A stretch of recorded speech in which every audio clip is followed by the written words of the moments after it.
The race to determine who will be Donald Trump's running mate this November took a major step forward last week with the acceleration of vetting multiple potential candidates.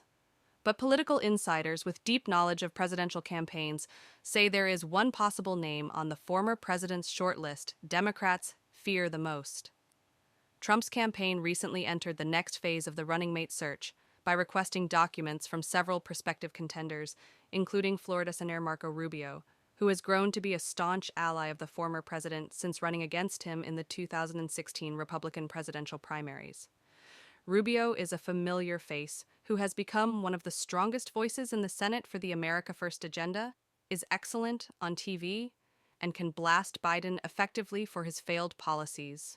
One top GOP strategist told Fox News Digital, "Trump is doing very well with Latino voters, and the addition of Rubio would only strengthen that, which could spell the end for Biden," they said, adding that Rubio would be a solid, safe pick with a lot of upside.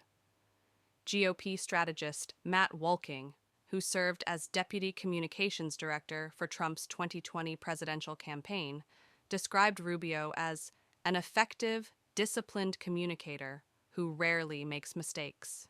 He noted that Rubio was the only person under consideration who speaks another language, and that his ability to speak Spanish would help the Trump campaign reach Hispanic voters in many states where it could boost their competitiveness, including Nevada, New Mexico, Arizona, Virginia, New York, and Florida.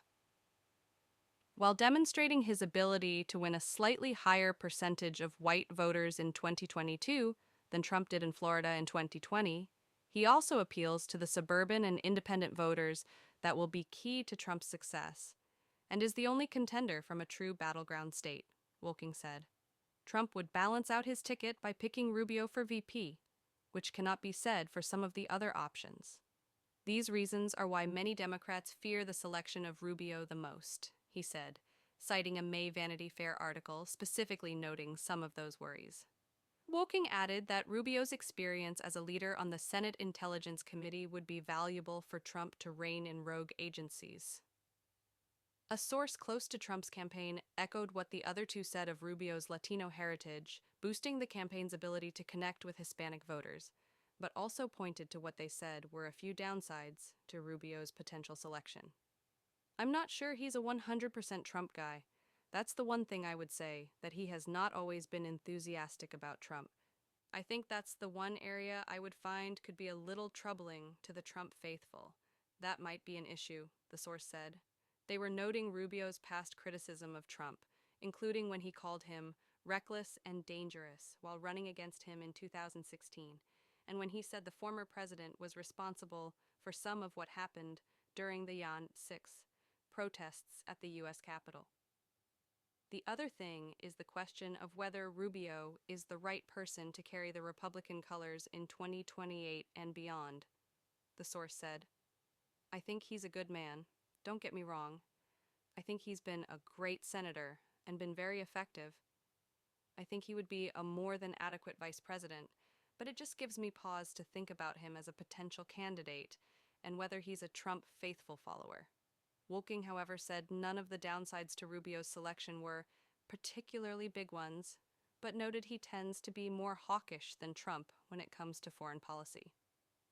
He also mentioned concerns over the Constitution's 12th Amendment, which prohibits electors voting for a president and vice president if they are inhabitants of the same state.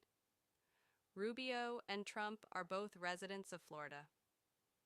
That would likely prove to be more a speed bump than a real obstacle to putting him on the ticket, Wolking said. A source familiar with Rubio pointed Fox to the senator's positive performance in states like Virginia and Minnesota during his 2016 primary campaign, suggesting his selection could boost Trump in states now being viewed as potential targets for Republicans.